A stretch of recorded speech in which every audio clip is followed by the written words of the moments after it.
Selamat siang, perkenalkan nama saya Benedikta Putri Sinaga. Saya dari kelas 7. Saya akan menceritakan tentang fabel.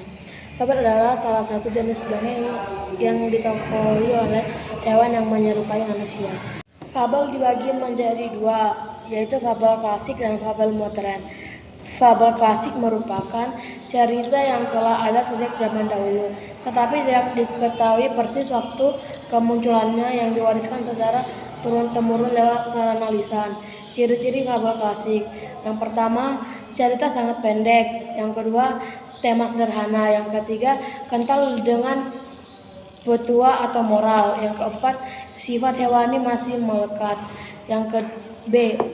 Fabel modern. Fabel modern merupakan cerita yang muncul dalam waktu relatif belum lama dan sengaja ditulis dengan pengarang sebagai ekspresi kesastraan.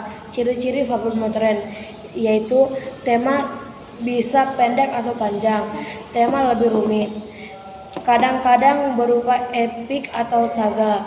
Yang keempat, karakter setiap tokoh unik.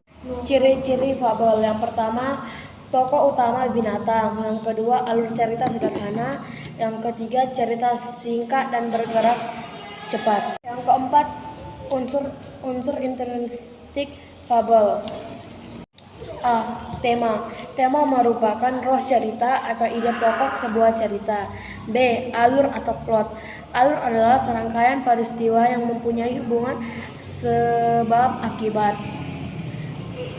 Alur terbagi menjadi 3, yaitu alur maju, yaitu rangkaian peristiwa yang urutannya sesuai dengan waktu kejadian atau waktu bergerak ke depan. B. Alur mundur, yaitu rangkaian peristiwa yang urutannya tidak sesuai dengan urutan kejadian waktu atau cerita bergerak mundur. C. Alur campuran, yaitu rangkaian peristiwa yang urutannya merupakan campuran atau alur maju dan mundur. C. Penokohan. Penokohan adalah pelukisan gambar jelas tentang tokoh dalam sebuah cerita. Dilihat dari seringnya pelaku muncul dalam suatu cerita rakyat, pelaku dapat dibedakan menjadi 2, yakni tokoh utama, yaitu tokoh yang selalu muncul dari awal sampai akhir cerita. B. Tokoh pembantu, yaitu tokoh muncul menyertai kisah tokoh utama. Berdasarkan perawatakannya, tokoh dalam fabel dapat dibedakan menjadi 2, yaitu tokoh protagonis, yaitu tokoh yang mempunyai watak baik. B. Tokoh antagonis, yaitu tokoh yang mempunyai watak jahat. Lenggaran dapat menggambarkan watak tokoh dengan 2 cara, yaitu analitik. Pengarang langsung memaparkan tentang watak atau karakter tokoh.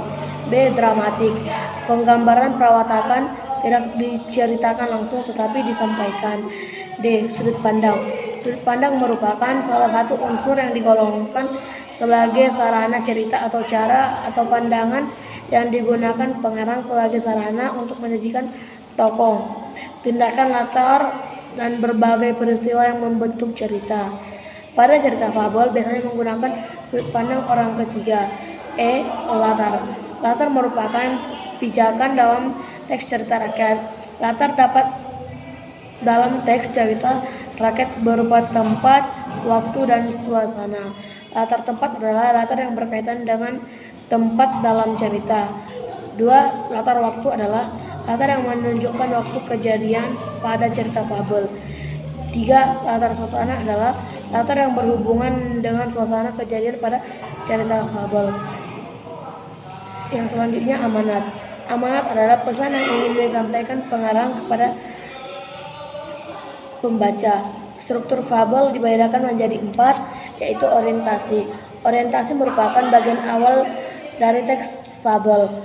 Bagian yang berisi pengenalan tokoh, latar tempat, suasana, dan waktu, serta awal termasuk tahap berikutnya. B. Komplikasi. Komplikasi merupakan bagian yang menceritakan awal terjadinya konflik antar tokoh. Di sini penulis mulai menceritakan kejadian penting yang menjadi penyebab konflik antar tokoh. C. Resolusi. Resolusi menceritakan bagaimana penyelesaian masalah yang dihadapi oleh tokoh. D. Koda. Koda berisi tentang pengubahan tokoh dan pelajaran yang dapat dipetik dari cerita tersebut. Nah, ini yang bisa saya jelaskan dari cerita fabel. Sekian dan terima kasih.